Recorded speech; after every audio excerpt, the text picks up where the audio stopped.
All right. Hi, YouTube. So I'm back finally. And so funny I'm saying finally because it's literally been like probably 3 days since my last recap. But I was really churning them out at a certain point. So I have been waiting to finish episode 5 and provide my recap. So yeah, let's go ahead and get into it. So my name is Ava Lamore Ra. That's my moniker.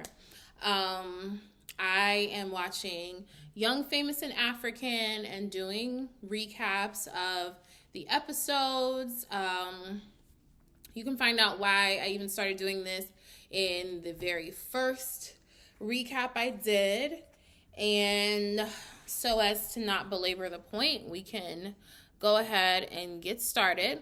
So the episode is called Faceoff. And so we pick it back up from that fight with between Annie and Zari and them linking up. And so Zari is still going off, and you know, this is like to herself. And she is basically saying that insecure women should not make their wayward husbands, men, other women's problems. Which, you know, she has a point. She has a point. But I think it's easy to say that as an outsider because, you know, Zari did leave Zyman after he had 2 kids on her. So she did stay for a bit. So I feel like she should understand like how hard it is to get out of toxic relationships. But she's pissed. So in that moment, I know that there is no room for understanding. So fair enough. So, excuse me, I'm so sorry.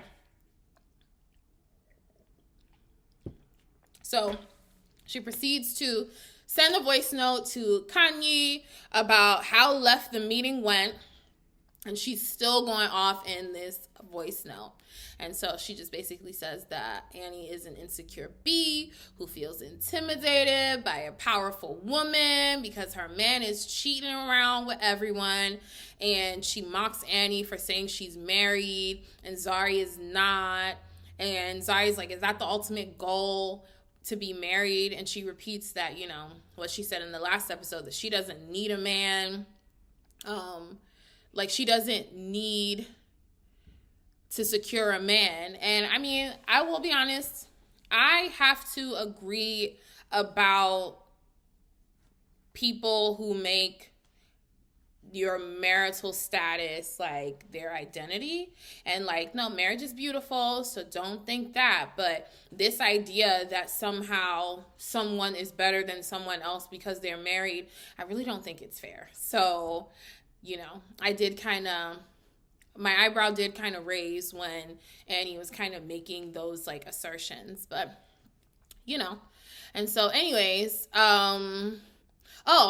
in my notes, I said that I really didn't appreciate Annie weaponizing her marital status against Zari because I feel like it's a way to denigrate women. And I feel like as women, we shouldn't look down on each other based on marital status because, you know, you never really know why someone is not married. There are women out here who were in long-term relationships that didn't turn into marriage, in short-term relationships that turned into marriage right away, women who are divorced or were in abusive relationships and that's why they're not married. They're scarred from that. Like, you never really know. So I just really feel like we should all try to just move away as a society from lauding a woman based on whether or not she's married. Like, it's just not fair. There's so much more to life than being married, you know?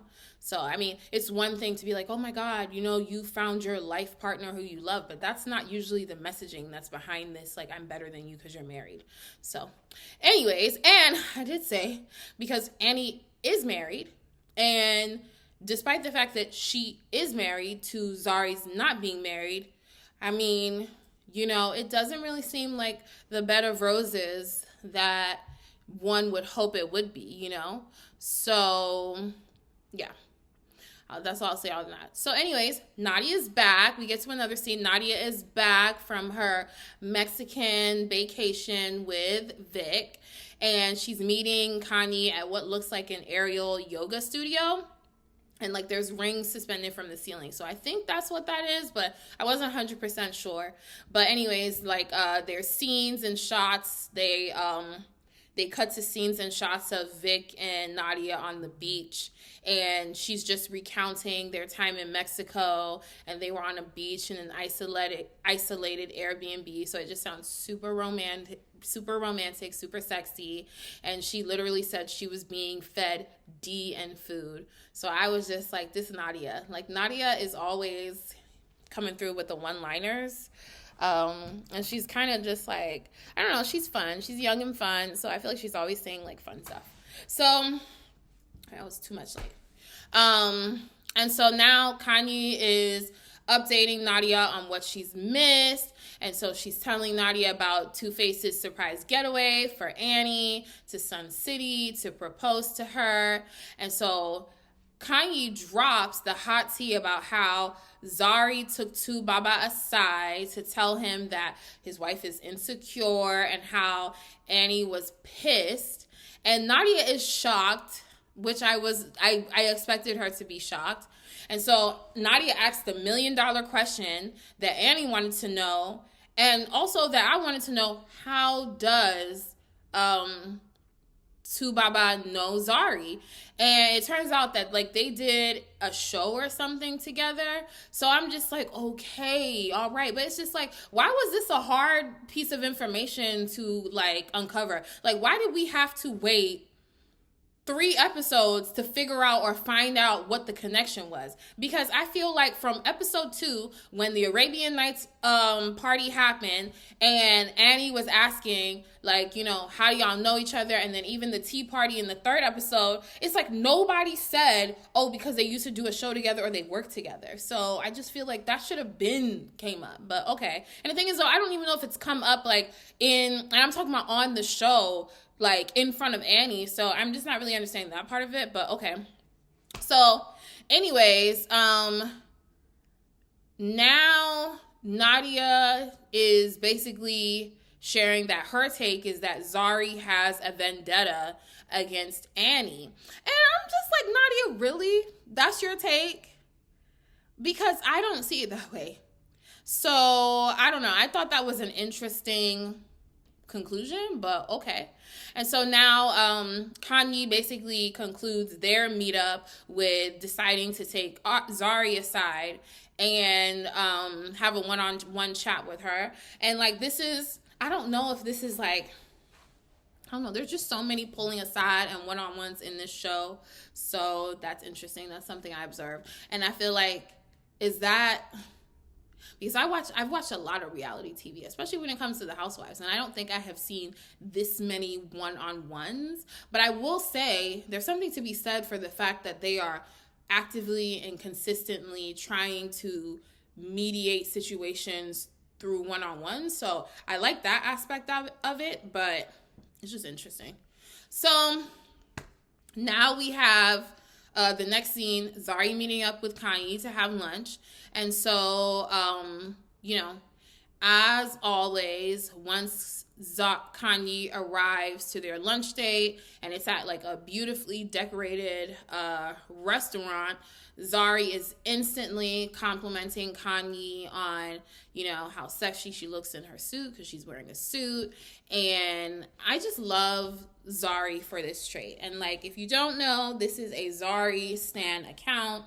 So despite the fact that I love me some Zari the boss lady, if she does something wrong, I try my best as much as possible in my recaps to be objective and impartial as much as possible, but I'm human, you know, but you will often hear me praise Zari for just random things. And one of them being, I just love how complimentary she is. Like, I just think it's so bossy. It really fits into the persona, the boss lady, you know, it's cute.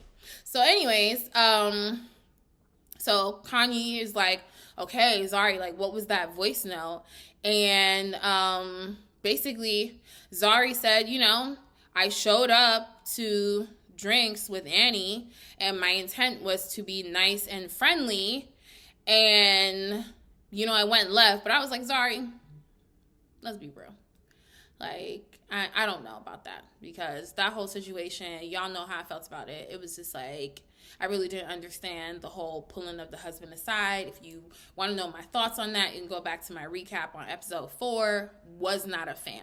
So now we have a parallel scene with Annie, and she's walking to meet up with Swanky. So she's having lunch with him, and she's about to download him about the fight with Zari, since he's friends with Zari, and, you know, he has a relationship with her. And so Swanky actually was at Andile's event, because I couldn't remember in one of my last recaps if he was there. And so he basically says that, you know, he actually did hear Annie talking to Kaylee about the whole situation with Zari, but he was kind of just trying to stay out of it.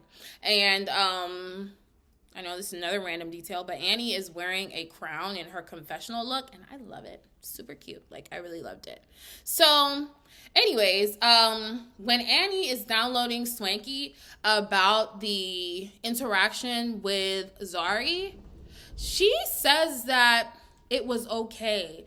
And I was just like, Annie, what part of y'all throwing B words around at each other and totally disrespecting each other was an okay interaction? Like, I really just was intrigued by her assessment of how that went down. And I really didn't know what to make of it, because I was just like, I mean, it's just flat out like dishonest, but I was just like, if that's her perception, then I'm curious as to, like, what does conflict look like to you, Annie? Because that was, like, a clear conflict to me, what went down with you and Zari. But in your retelling of it to Swanky, you were just like, oh, it was okay. Was it, girl? Okay. All right. And so, she did say she couldn't say if it was good or bad. But she did say she was happy that she told Zari how she felt. And I mean, like, I can agree with that part, but I was just like I said, going back to my point, like, you can't decide if it was good or bad when you guys are, like, totally disrespecting each other. Like, okay, interesting. So now we're going kind of ping-ponging back and forth between Annie telling her side of the story, Zari telling her side of the story, and Khanyi is in her confessional, like, in the scene with her and Zari, and she says something pretty poignant in my opinion, and she says that this is, like, what's going on between Zari and Annie is a story of broken women, because even Zari hasn't had a fairy tale love, so it basically takes one to know one. And now is when I feel like I can put my finger on what is behind this vitriol between Annie and Zari. And I think I said in my either episode 4 recap or episode 3 recap that there's something happening between Annie and Zari that is not, it's not this, like, this two-faced thing. Like, there's something else happening here, because I'm like, it's just gone too left, especially the way that the last episode ended with them, like, just completely verbally assaulting each other. I was like, what's going on? Like, why are y'all beefing this hard? But Khanyi says they see each other in each other, and I was like, that's it. That's exactly what it is.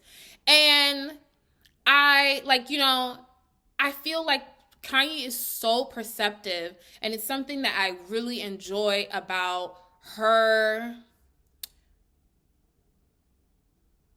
the role she plays in this series when she has these, especially when she has her confessionals and she's kind of, like, you know, analyzing, like, what's happening in the different dynamics, because I really feel like she is really good at being able to read these situations. And so effectively, Zari and Annie are seeing each other as they could have been. Well, this is what like, I kind of feel.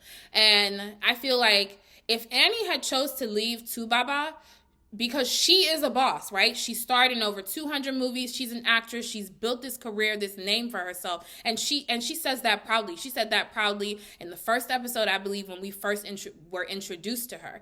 And so she has the resume to back up her acting chops. So she could just as well have been Annie the boss lady, right? But she's chosen to stay and work through Two-Face's infidelity and work on her marriage, while Zari was in a similar situation with Diamond, and she is now a single mother twice over, but she's seemingly happier for it, right?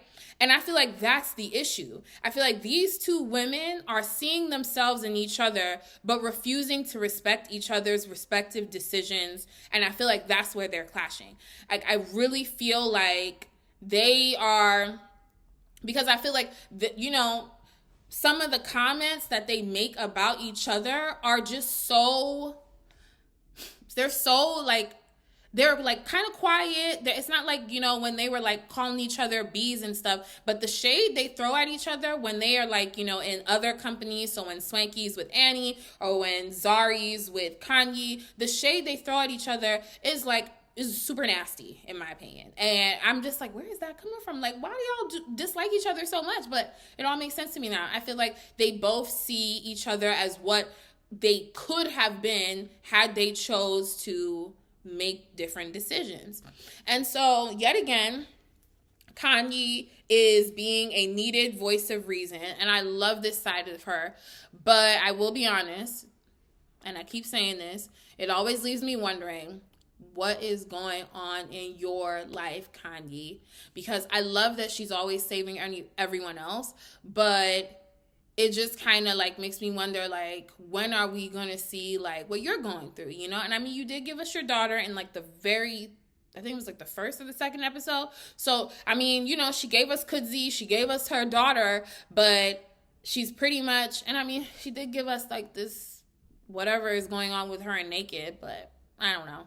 I didn't really find that very interesting. So maybe I'm just not appreciating the material, right? So anyways, Khanyi gives Zari some perspective on the triangulation that occurred to even put Zari and Annie in opposition to each other, and whether it was intended or not. And I'm going to go ahead and say that I feel like at this point that Tubaba and Annie are in their marriage and their relationship, I feel like Tubaba is so used to doing what he wants and getting away with it that even if it wasn't intentional, I feel like it was still careless, in his own wife's words. So I don't think he even thought about how careless it was to be repeatedly requesting, to speak to Zari or whatever, and how that would look. So I really think that it's just a lot of things happening right here. The triangulation is definitely one of them. And like I said, I don't think it's intentional, but it happened. So anyways, we're still, Khanyi is still talking to Zari. And I did say that, in my notes, I said I'm intrigued by Khanyi being so fair to Annie, and about Zari not using her weaknesses against her, because, I do remember in that very first episode, Khanyi was ready to come for Annie's life after she came for her parenting. So I guess she was just triggered.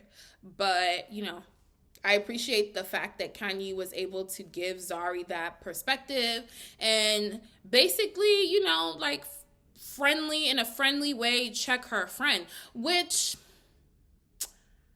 I will say, I feel like people are usually very quick to give Zari perspective, and she's very perceptive to it, but I don't feel like it happens with Annie as much. So I don't know what to make of that, because I feel like everybody is always, I mean, we're only 5 episodes in, but I feel like enough times now, I feel like Zari has kind of been explained to, and she's like, oh, okay, she's reflective about it in a way that I don't feel like is happening with Annie. So, but Zari is very understanding of Khanyi's explanation about what's happening between her and Annie. And even though she didn't express the bit about like Annie and Zari kind of being mirror images of each other, and I kind of wish she would have, but I appreciate the fact that, you know, Zari is perceptive. So now we go back to Swanky and Annie, and Kaylee has showed up now to this meetup between Swanky and Annie, and Kaylee shows up and she's wearing like this super sexy black leather pants and like this leopard print like deep V wrap top combo. And you know, well, y'all don't know, I love me some leopard print, so I was instantly just like, yes, Kaylee. Like Kaylee always looks super cute, so I really liked her. I feel like in terms of like style, she would be someone I guess I would be the closest to in style. I like her outfits, the way she puts stuff together. Like, it's usually simple but cute, so I really like that. And so anyways, Kaylee's vibe is kind of off, and so Swanky is like, you know, asking her about it, like what's going on with you and Naked. And you know, he straight up tells her to pull back from seeing Naked as much, aka don't live there without being invited, which was just a not so subtle hint. And like, if you remember, I think in the last recap I did, I was shocked to find out that Kaylee doesn't live with Naked. So, you know, I'm glad that Swanky put her on point, but I don't know. I'm just curious about, like, has Naked never expressed to Kaylee that he is not completely comfortable with this living situation or the amount of time they're spending together? So I don't know. But, you know, Kaylee does take Swanky's hint, but she kind of is just like, okay, well, you know, if we were to live with each other, like, we would see each other a lot. And I kind of agree. Like, I don't really know, like, how you kind of reconcile those two things, because it's just like, if you guys are going to end up living together, and I feel like I've already said this in like one of my recaps, like, if you're going to end up living together, but you need space from her, then like, how is that going to work? So now we have Nadia showing up to the Swanky Annie link up that now has included Kaylee. And, you know, they're discussing Andile and, you know, his bringing the mothers of his children to his party while also flirting with Zari. And yeah, that's pretty much how that scene goes, because it ends and we open a new scene. And so now we have Andile, and he is walking into drinks with Zari. So he's invited Zari for drinks. So Zari's sitting at the bar, and she's in like, you know, this beautiful pink dress and like pink long sleeve, like very classy dress. And Andile is walking up, and first of all, Andile looks great in his outfit. He has this gray outfit on. It's like he's got a black beanie, and it's like one of those like black like roll beanies, and he's just like got like a cute head, so it fits like really cute. And he's got like a gray turtleneck and gray pants, and like the pants are kind of like a hybrid between sweatpants and dress pants, because there's like drawstrings. So I really enjoyed this getup. Okay, I was really feeling it. So anyways, he walks up, he hugs Zari, and, you know, Zari addresses him as her friend, and he's like, wait, friend? We're friends? And Zari is so cute, because the way she handles that, she's just like, no, we're not friends. But wait, aren't we not friends? What are we, you know? And, you know, they're just like flirting back and forth, and I am just confused. I'm confused between... I cannot figure out if this is like production, if this is like genuine. Like, I cannot understand why this is happening between Zari and Andile, because I don't really get it. I feel like they're just doing this for a storyline, if I'm gonna be completely honest, because I just don't get it. I don't understand it. Like, Zari is not... Okay, well, look. It's entertainment, and they are entertaining us, even if part of the entertainment is leaving me confused, but I don't get it. So now,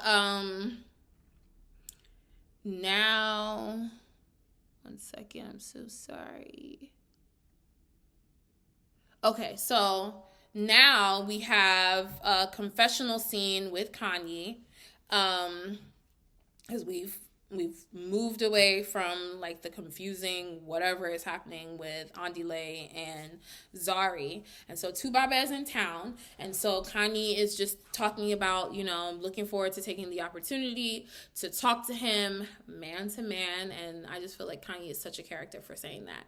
And she just wants to see if he and Annie are mentally ready for this step, because she's just, pointing out, rightfully so, that rings don't fix problems. And again, I find myself kind of asking the same question that I continue to ask, which is like, okay, fair enough, Khanyi, but like, what is going on with you? Because yet again, we have you in a confessional discussing other people, but we don't know what's going on with you. Because I don't know, like we saw Kudzi in the first episode and then he pretty much disappeared. And so it's like episode 5 and he's nowhere to be found. And I feel like we just quickly got off of Khanyi's life. But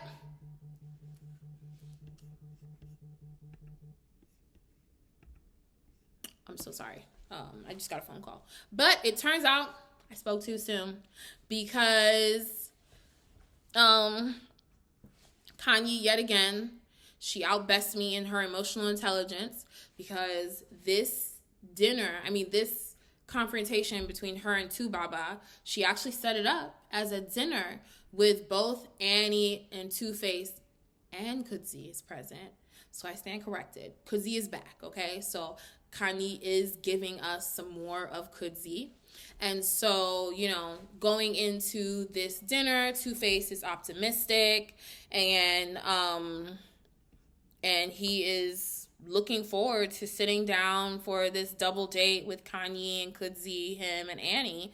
And Khanyi, as they all sit down, Khanyi, does the right thing, and she asks Annie for permission to pull Innocent inside and speak to him, and Annie responded in kind that she wanted to speak to Kudzi, so it's okay. And I just thought that was really cute, and I honestly feel that this was exactly how Zari should have handled that situation.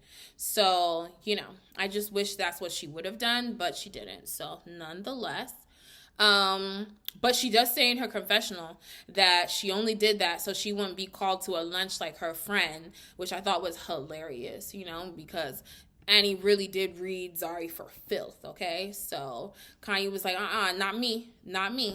So now we have Innocent and Khanyi finally facing off. And Khanyi is super serious, And so she's just basically saying hey, do you know that Annie loves you? Do you know how much this woman loves you? Do you know how loved you are by this woman? And, as I'm watching this scene, I'm just thinking to myself, I'm very curious about what Kanye's sign is. And I know for y'all who don't care about signs that y'all might want to beat me up in the comments. Please don't. But it really reminds me of when Kourtney Kardashian sat down with Tristan and she checked him with such coolness. And if you guys have not seen that episode or y'all don't keep up with the Kardashians, fair. But like Kourtney, I'm only a few seconds into this sit down between them, and I can just tell that Khanyi is not playing with Two-Face behind Annie. And bless her for that, because I always love when women stick up for other women and when friends stick up for friends, and they're not afraid to do that. So I love that for Annie. Annie deserves that. And so, yeah, and so I guess I just end up feeling like every single time I want to say Khanyi is crazy, she just proves me wrong. She's incredibly emotionally intelligent. She's incredibly just smart, She's very smart. So, and I did say in my notes, I really can't tell if she's just getting a good edit But I also feel like it's the 5th episode now. So I feel like she's become one of like my fave characters, like just based on her intellect and emotional intelligence alone. So we're talking about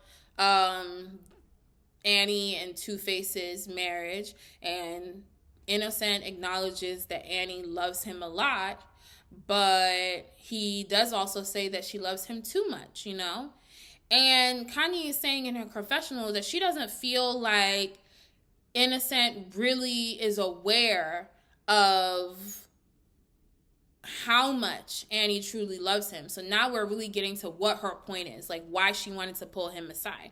And, you know, Innocent says some things that I have to be honest, really shed some light for me on who he is as a person and his perception of their relationship. And I said, I think in the beginning of this recap, that I want to be fair and impartial. And I think I understood and agreed with Baba as far as his take on where he and Annie are and why their relationship is what it is. And I mean, like, I shudder at the thought, okay? Because I have been just dragging them lightly in my recaps, and specifically him. But, you know, he acknowledged that he has done wrong, but he also makes the point to say that as an adult, your happiness is your responsibility. And I agree with that. So, I don't know. It just helped to illuminate, like, what he sees, you know? Because to me, what I got from that is that he is effectively saying if Annie isn't happy, then, I mean, Annie could leave, basically. And that's the way he sees it. That's his perception. Now, even though I do agree with him about, like, people having autonomy and the power to leave situations they are not happy in, do I think it is extremely cheeky of him as a perpetual offender in his marriage to be saying this? Absolutely. Like, he has got some cheek, okay? But I don't think it makes it any less true. I do believe that Annie is responsible for her own happiness. And Khanyi says in her confessional that he has created the Annie we see today. And I agree with that as well. Because despite the fact that Annie absolutely has autonomy, we have to remember that Annie met Two-Face when she was 16 years old. So I just feel like it's just so much more complex than being able to say, like, Annie, leave him, which is kind of like Zari's take on it. And I feel like there's not enough context around like why Annie doesn't want to leave, or she is hesitant to leave, or she hasn't left, you know? And so, but, you know, he says that, well, no, he didn't say this, but I said that I feel like he can never shy away from the fact that he has played a role in breaking this woman down. And I saw more in this conversation than ever before between Khanyi and Subaba, the role that each of them had played in the state of their marriage. Because, you know, I kept saying that I feel like I am being victimized by their marriage by way of Annie, but I also see how Annie has played into this as well. So it's complicated, but, you know. And so, anyways, you know, Khanyi doesn't take it easy on Innocent, even though she is understanding of, like, his perspective. You know, she tells him straight up that she had every intention to cuss him out. And I am glad that she said that, but I'm also really glad that she also made him feel comfortable enough to open up and share his side and his perspective, because it helped us to kind of see, you know, to see a little bit more of the humanity behind Subaba, because I think sometimes when you see certain people's relationships, especially when that person is strictly viewed in the context of their relationship, and especially when they're doing wrong. And I'm not talking about, abuse or like physically harming people or committing crimes. I'm talking about like infidelity specifically, like those kind of offenses. I think it's so easy to just be like, this person is evil, they're messed up, they're effed up, and it doesn't excuse the things they're doing. But I feel like I said, it helped me to kind of just like understand a little bit more of who Two-Face is and, his mentality and why he would even feel the permission to be moving the way he is, So she suggests to him to be thoughtful when he writes his vows to Annie for their vow renewal, that now that they have passed a decade. And I think that once this scene ended, I feel like I kind of just walked away appreciating Innocent for being humble enough to receive the message from Khanyi, given that she was not easy on him. She told him straight up she was ready to cuss him out, to tell him F you, like you are trash, etc., etc. And he heard that, but I feel like he was able to understand that Khanyi cares for his wife, and he was able to hear her out, not be offended, and also take her suggestions. So overall, I'm reminded over and over again that Khanyi is a fantastic person, at least in this show, right? So now we're getting closer to the end of the show. And so we have this new scene where Andile is taking Annie to Soweto for her first time. I think it's her first time, but nonetheless, he is the one who is taking her on this trip so that he can expose her to Soweto. And I love their friendship. So it really looks like they truly connected from that first episode. And I will say the only thing that was kind of weird about this particular scene is that Andile makes a note that this is one of the most famous or recognizable townships in the world. And we see and, Annie's talking about how beautiful Soweto is and how she's so excited to go. And then we, basically see none of it. And I don't know, that was just kind of weird to me because I guess, it was more so me just, kind of being thirsty for more, give me more. I want to see more. You guys just, you made a point to, include these two scenes about, them being there, why they're there. And then we literally skip forward to, the tea. Now they're sitting down and, Andile is talking to Annie about his crush on Zari. So it literally was all of maybe 10 seconds about Soweto. So I don't know. Just that was something that to me was kind of just okay, y'all could have given this a little bit more. So anyways, Annie is questioning Andile's motive. She's just I don't really get it.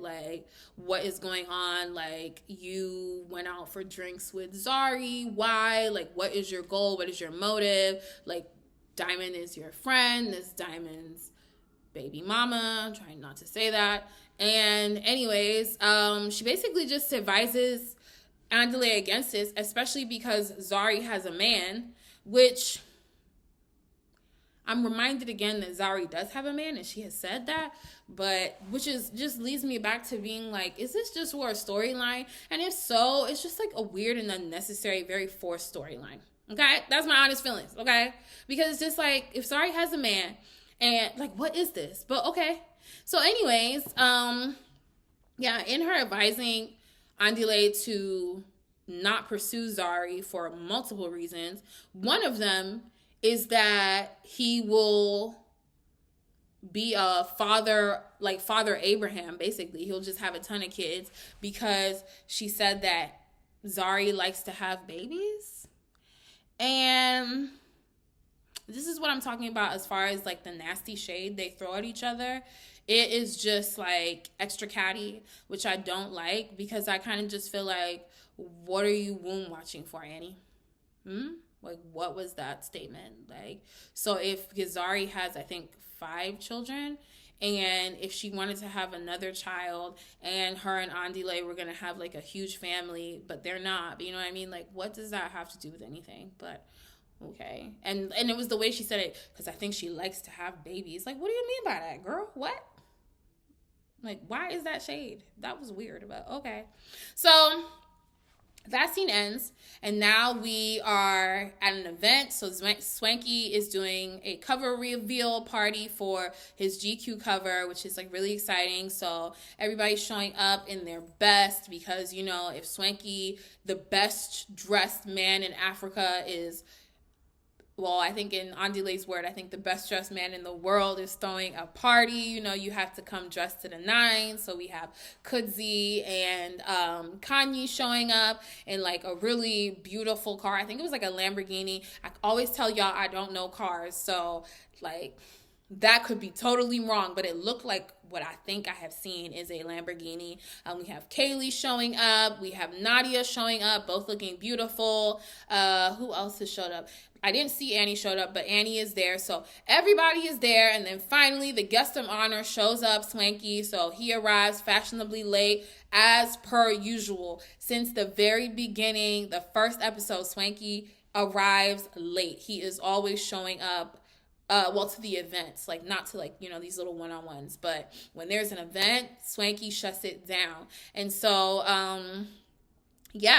we have the whole crew there, but Naked wasn't there. Naked did not go to the party, and it turns out he didn't show up because he and Kaylee were fighting.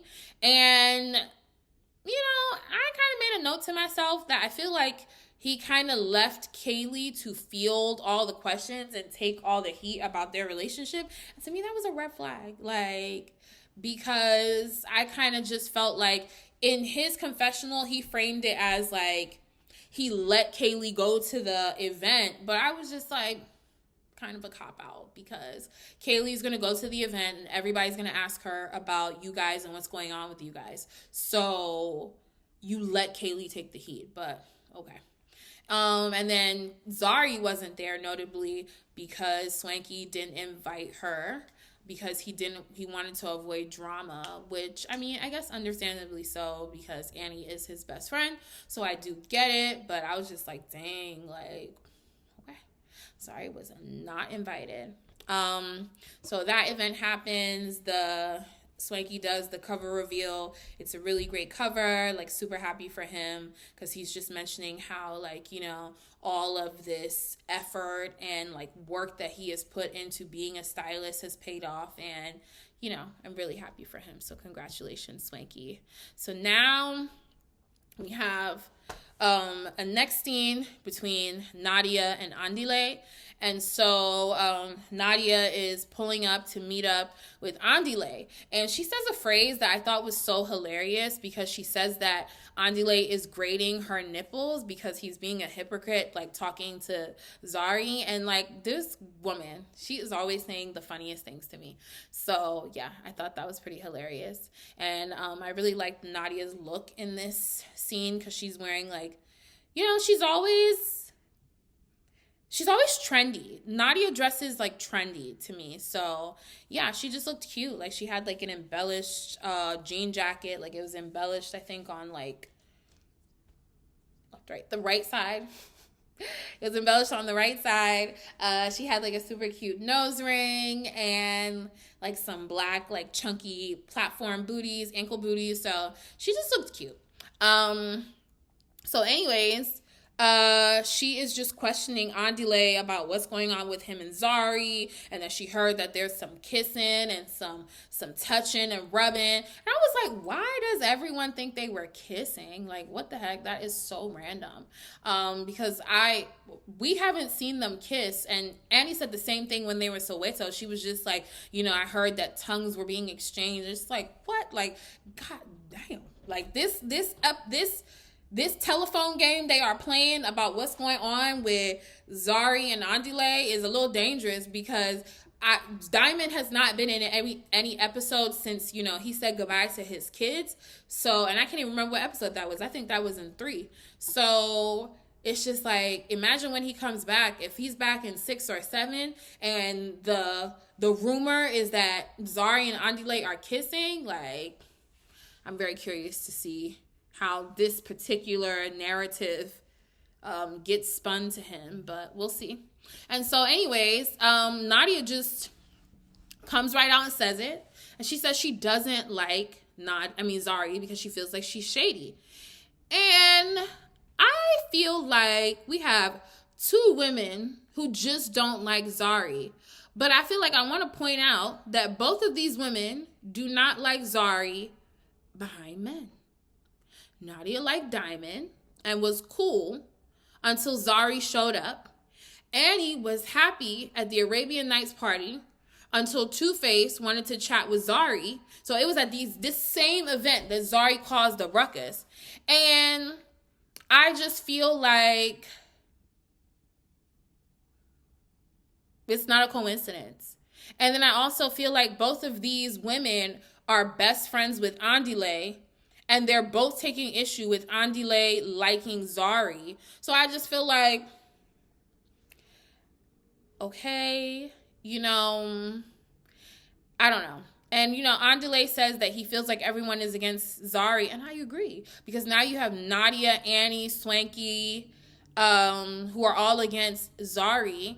And Nadia did say that Zari is a feather ruffler, but I feel like in order for your feathers to get ruffled, somebody has to make waves. So I don't know. I just feel like Zari is a hot topic, and I feel like that is the issue on ground. Okay? It's not about her being shady because, yeah, anybody can be shady, but I just feel like Zari has become a target for some reason. And I feel like everyone except for Naked and Kaylee are using her as their storyline, or she's a part of everyone's storyline except for them. So I feel like at this point, we are going to need to get Zari a back brace the way she is carrying this show on her back. But, y'all know that I'm a Zari stan, so maybe y'all can attribute it to that. But I genuinely just feel like, what is all the Zari hate? I don't even get it. I just don't get it. So, anyways, we cut that scene, we close it, and Nadia basically just says, when this all blows up in your face, like, I'm going to say I told you so. When Diamond has beef with you, I'm going to tell you I told you so. And I was like, all right, that's fair. Like, I don't think that anyone is saying anything wrong. I think that if Diamond does have a problem, it will be rightfully so. And so now we have 2 scenes where we have Naked in one scene with his son Fiwe, and Swanky's pulling up and they're about to go quad biking. And then you have another scene, it jumps to another scene with Kaylee, and she's meeting up with Nadia. So both of them are going to be talking about their relationship. And so Swanky, in the scene with Swanky and Naked, Swanky is basically like, after they finish quad biking, and I'm sure Fiwe, somebody probably took him home at some point, Swanky just expresses his upset at Naked for not being there. And so in the scene with Nadia and Kaylee is talking about how her and Naked haven't spoken to each other in a week. And so we find out from Kaylee that he was working with someone that he used to sleep with, and Kaylee felt disrespected. And so when we jump back to Swanky and Naked, he's expressing feeling that she overstepped her boundaries by taking any issue with who he works with.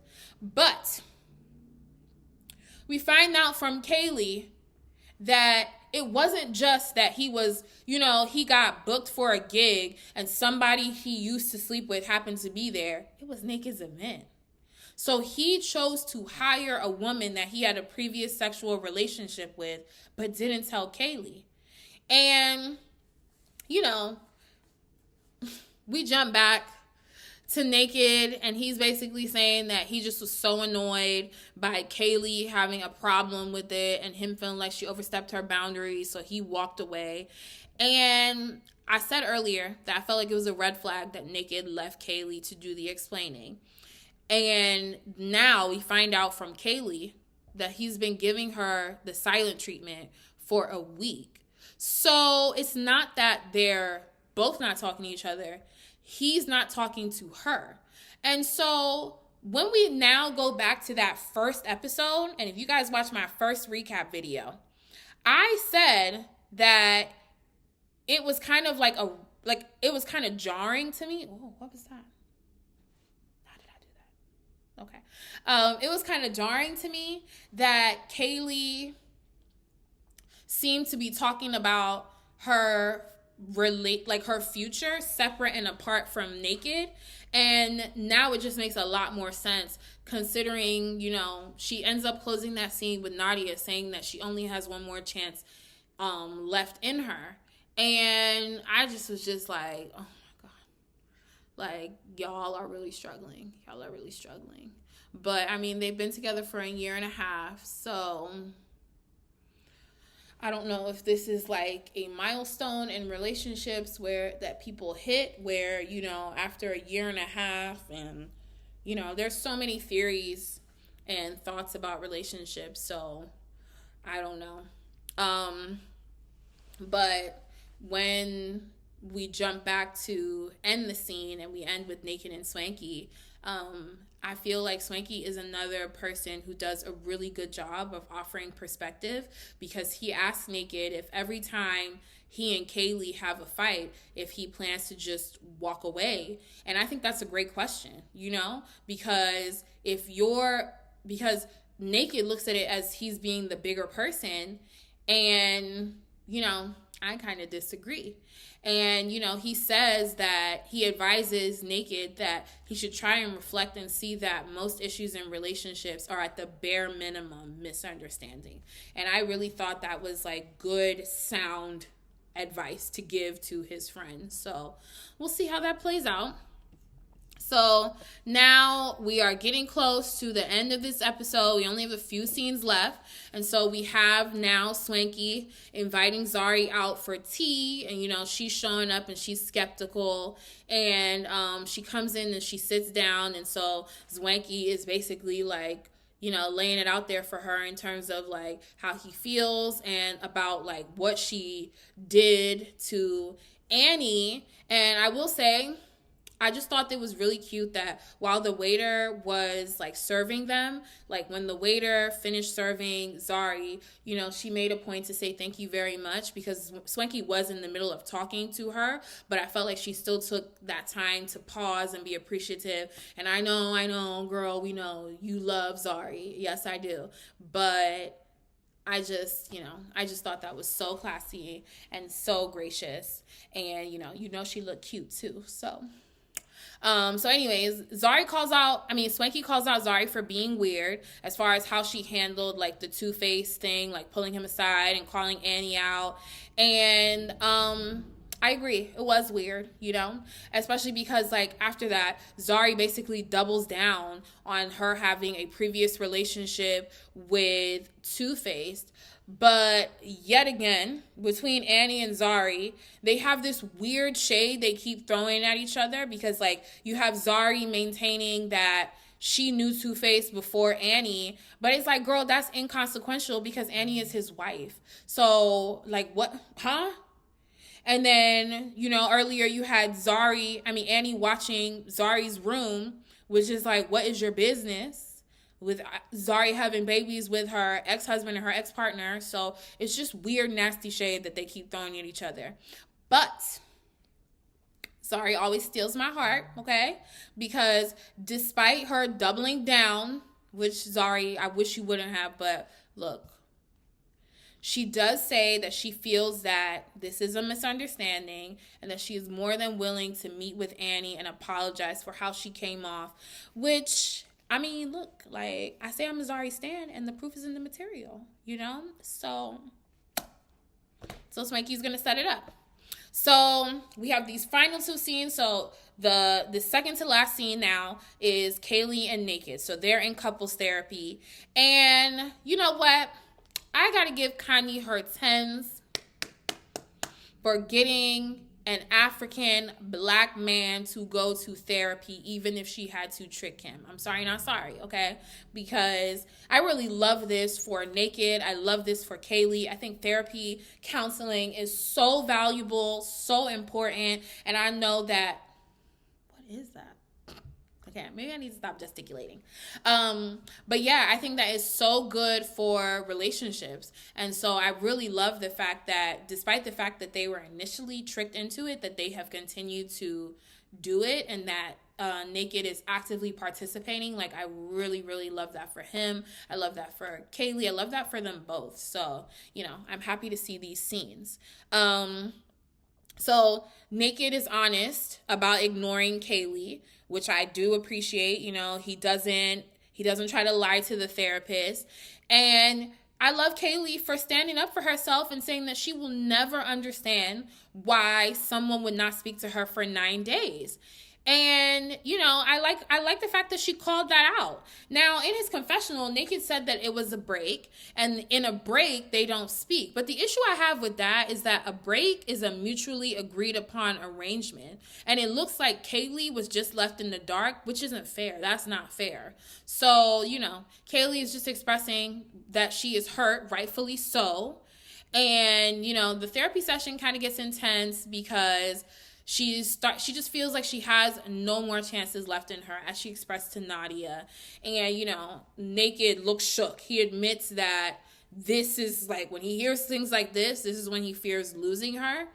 But he does apologize for giving her the silent treatment. And, Kaylee warns him that if he does this again, even for a day, she will cut him off. So I was just like, woo! But you know what? We all know relationships are hard, so they are doing the work. They're doing the things. Like I said, I really, really love that they are in therapy and that they're trying to work through it. Like, I got to give them their props for that. So they're both showing up. They're doing the work. So now we're at the final scene. So we have Annie and Zari meeting up, mediated by Swanky. So Zari shows up first, Annie shows up after, and Annie shows up. She's got her hood over her head, she's got her sunglasses on, she's got her hands in her pockets. Like, her body language is giving totally closed off. And okay. And so, Zari greets her and she's like, "Hi, Annie, nice to see you." And Annie's just like, "Oh, hey, hi, Zari," And Swanky basically opens up the conversation, and he's just saying, like, how he doesn't like the discord that's happening between them. And Annie gets on her phone and is just being so dismissive. And, I just thought it was just so incredibly childish. So in the face of this, while Annie is like actively like on her phone while Swanky is talking and like trying to mediate or whatever, Zari takes a visible deep breath and she says she's sorry, that she might not have realized where she was hurting Annie, and she is extremely sorry for stepping on her toes, basically. And Annie is being so dismissive. Like, she is just trying to cut her off. She's like, "Zari, it's okay. It's okay. You don't have to, like, it's fine. You're, like, it's fine." And I didn't like that. I just thought that was so unnecessary because y'all know Zari stan, but it's not about Zari. If it was Annie who was making what I felt like was an earnest effort to tease through what happened between her and Zari so that they could find some understanding and own her part and where she went wrong and, what role she played in it and apologize, then okay, I would give Annie her 10s too, but she's not. And it's like Zari apologized twice before Annie even acknowledged her and apologized to her. And then she has the gall, and the apology was lame. Zari said it was lame, and it was lame. And then, she has the gall in her confessional to say that Zari didn't mean it, And I just felt like that wasn't fair. I was like, you don't want her to mean it. I don't feel like she doesn't mean it. I feel like she does mean it, because Zari even bought Annie flowers. And I don't know. Like, y'all tell me what your thoughts are, but I have said that the one thing I think that I really enjoy about some reality TV shows, but specifically this show, that I will give its 10s for, is that they really work to find a resolution. Like, I see a very earnest effort on all of the characters' parts to resolve conflicts. And I think that is so important for just life. Being able to recognize when someone has offended you and to stand up for yourself and call them out for it, like Kaylee did with Naked, or like Swanky did with Naked, expressing that he was upset that he didn't show up to his event, even though, you know, he was fighting with Kaylee and stuff. But then there are apologies given and there are acknowledgments of the role that, so I just feel like what I really, if I have to give any, before the show is even done, if I have to give any like assessment of what I think is a big strength of Young, Famous, and African, is that there is a very, I feel like, intentional effort to resolve conflicts, you know? Like, that's what it is, and I really love that. So, you know, that is how this episode ends. Annie's not buying the apology. She doesn't appreciate it. Zari does not feel like this is the end. And I think there is really something to be said for the fact that Zari and Annie keep having these clashes. And Zari has remarked now for the second time that she feels like this is not the end of it, you know? And because I feel like that's kind of a manipulation tactic, but you know what? Let me not get into all of that. But I don't know. Something about it, I don't really like that when stuff tries to get squashed with Annie. But I mean, look, everybody's different, so I guess if she's not ready to squash it, she's not ready to squash it. Like, I can respect that, but I feel like she does have a way of kind of like holding Zari in this place where it's like, if you don't accept my apology and you're not going to accept it, then can you just say that so that I'm not being held hostage? But anyways, that's my recap. So I have got, I think, like 40 or almost 50 views on like my very first recap video, so I'm really excited about that. That made me so happy, even though I know that like at least 10 of those views are me, my mom, my sisters, one of my friends probably. So yeah, but I know there's a few people who have watched my recap video, so that makes me really happy because I'm really enjoying doing this. And I am looking forward to watching the 2 last episodes and giving y'all some more recaps. And I will be back soon with another one. All right.